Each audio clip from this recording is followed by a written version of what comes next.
마미 여러분, 안녕. 예사입니다. 여러분, 오늘은 아무리 힘들고 우울해도 절대로 놓지 말아야 할 것 하나에 대한 이야기를 하려고 하는데요. 저는 지금까지 우울하고 힘들면 무조건 멈춰라, 쉬어라 라고 얘기를 해왔어요. 끙끙 앓고 버티기만 하다가 부러지는 것보다는 숨을 고르고 한 템포 쉬어가는 게 훨씬 좋은 전략이라고 생각하거든요. 근데 요즘은 거기에 하나를 덧붙이고 싶어요. 아무리 우울하고 힘들어도 나를 지탱해주는 일상을 포기하지 말라는 거예요. 쉬어가야만 하는 타이밍은 분명히 있거든요. 하지만 쉬어야 하는 것과 끊어버리는 것은 완전히 다른 문제예요. 해야 할 것들을 다 끊어버리고 가야 할 곳에 안 가버리고 나가야 하는데 안 나가고 이런 모든 것들이, 그러니까 하던 일을 통째로 던져버리면 잠깐은 후련한 것 같아도 다시 돌아갈 자리가 없어지더라고요. 장기적으로는 더 막막해지고 더 우울해지는 그런 결과가 초래된다는 것을 제가 좀 깨달았습니다. 그래, 쉬어도 돼. 멈춰도 돼. 하지만 내가 돌아갈 수 있는 유일한 창구, 나를 지켜줄 수 있는 일상 한두 개 정도는 붙잡고 쉬자. 이렇게 좀 다짐을 많이 하는 것 같아요. 옛날에는 무너질 때마다 아무것도 안 할 자유에 대해서만 떠올렸는데 제가 좀 시간이 지나고 겪어보니까 나를 살리는 건 아주 최소한으로라도 이어지는 일상이더라고요. 예를 들어보면 제가 우울해질 때 가장 놓고 싶은 게 뭘까요? 바로 연습, 그리고 SNS 이렇게 두 가지거든요. 왜냐하면 여러분들은 제가 SNS 활동을 되게 활발하게 하기 때문에 아, 예선님은 저게 되게 잘 맞으시나 보다 이렇게 생각하실 수 있는데, 사실 유튜브를 하고 그 걸그룹 데뷔를 하기 전에 인스타를 진짜 안 하는 사람이었어요. 그래서 사진 찍는 것도 되게 싫어하고 저가 이렇게 온라인상에 노출되는 거를 진짜 극도로 꺼리는 성향이었거든요. 이게 일이 되다 보니까 좀 더 성실하게 하려고 하고 있고 저를 더 많이 보여주기 위해서 좀 일적으로 활용하는 부분들이 많은 것 같아요. 근데 제가 우울하면 어떻게 되겠어요?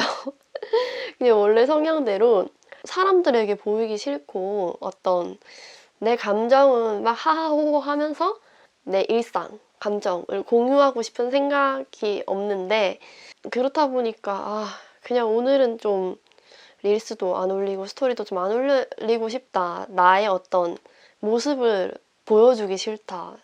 이럴 때가 많거든요. 되게 동굴로 들어갈 때. 그래서 이번에 되게 힘들 때 그 생각을 진짜 많이 했어요.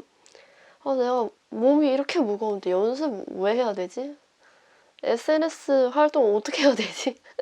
이런 생각을 진짜 많이 했었는데, 그래서 실제로 연습을 살짝 원래보다는 놨을 때가 있었어요. 그 상태로 무대를 할 일이 있었는데 꾸준히 해왔기 때문에 그렇게 큰 지장은 없어도 제 마음가짐 자체가 진짜 연습을 열심히 하고 이럴 때랑은 좀 다르더라고요. 혹시라도 틀릴까봐 조금 불안해지고 그런 것들? 그래서 정신이 확 드는 거예요. 내가 지금 뭐 하고 있지? 내가 감정에 휩쓸려서 내가 진짜 해야 할 것들을 놓았던 게 아닌가, 잠시. 이러다가 내가 다시 이제 기분이 괜찮아지고 회복이 되면 내가 돌아올 자리가 있나? 이런 생각이 딱 들면서 내가 그래도 완전히 무너져 내리기 전에 정신을 진짜 차려야겠다. 냉정해져야겠다. 근데 그렇다고 해서 제 감정이 그리고 체력이, 몸이 움직여지지 않는 상태인데 막 연습을 원래 하던 대로 막 3, 4시간 이렇게는 못하겠고, 그래서 막 하루에 한 30분 이런 식으로 좀 확 줄였어요. 하지만 루틴 자체를 포기하진 않은 거죠. 하루에 아니면 10분이라도 제가 하던 대로 좀 연습을 하려고 했고, SNS 같은 경우도 제가 2, 3일에 한 번 릴스 올리고 이랬다면은 6일에 한 번이라도 일주일에 한 번이라도 올리려고 노력을 했고, 그래서 제가 하던 만큼 100%의 기량으로 이걸 하기보다는 50%, 40%로 줄여서라도, 시간도 줄이고 체력도 줄여서라도 이 루틴 자체를 포기하지는 않도록 신경을 많이 썼어요. 근데 이거를 놓지 않으니까 오히려 다 포기하고 누워 있는 것보다 좀 더 빨리 회복이 되는 것 같고, 이런 성취들이 오잖아요. 예를 들어서 이번에 제가 루틴대로 연습을 하려고 잠시라도 이게 노력했던 것들, 그리고 일상을 포기하지 않기 위해서 올린 영상들, 이런 것들이 결과가 좋았거든요. 그래서 또 이렇게 힘든 상황에서 어떤 결과가 또 따라와 주니까 그걸로 인해서 또 좀 위안을 얻고 좀 늪에서 빠져나올 수도 있고 이렇게 되더라고요. 아, 나는 일을 하는 게 이렇게 막 무기력하고 괴로울 때는 힘들기만 할 줄 알았는데 어떤 여기서의 성과가 나를 다시 일으켜주기도 하는구나 이런 생각도 들었어요. 그래서 지금은 진짜 많이 괜찮아졌고 아, 내가 만약에 이렇게 우울한 1, 2주 동안 아무것도 안 하고 진짜 누워만 있었다면 어떻게 됐을까? 그래도 내가 어떻게 나중에라도 괜찮은 나로 돌아왔을 때에 내 자리가 있을 수 있도록 노력을 했기 때문에 최소한의 루틴을 지켰기 때문에 그래도 지금 되게 다행이라는 생각이 들어요.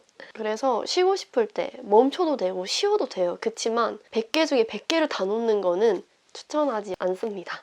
진짜 최소한 5분, 10분이라도 나의 루틴을 유지하면 미래의 내가 나에게 정말 정말 감사하게 되더라고요. 그래서 여러분도 너무 애써서 지키기보다는 쉴 땐 쉬더라도 최소한의 나를 유지할 수 있도록 그것만 조금 더 신경을 쓴다면 나중에 후회할 일이 없지 않을까라는 생각이 들었습니다. 제가 최근에 많이 힘들다고 말씀을 드렸는데 괜찮은 것 같아요. 에너지를 많이 찾았고 주변 환경이라든지 어떤 다른 것들보다는 저에 대해서 생각하고 저한테 에너지를 쏟을 수 있도록 많이 노력하고 있고요. 그래서 여튼 좋습니다, 지금. 네, 제가 오늘 준비한 영상 여기까지고요. 여러분, 힘든 거 무조건 지나간다 라고 말할 순 없겠지만 언제나 이런 기복은 있는 거잖아요. 그러니까 지금 이 힘듦이 진짜 영원할 거다라고 생각하지는 않으셨으면 좋겠어요. 네, 오늘도 파이팅입니다. 저는 또 연습을 가야 되거든요. 그래서 다음 영상에서는 더 좋은 모습 보여드리도록 하겠습니다. 감사합니다.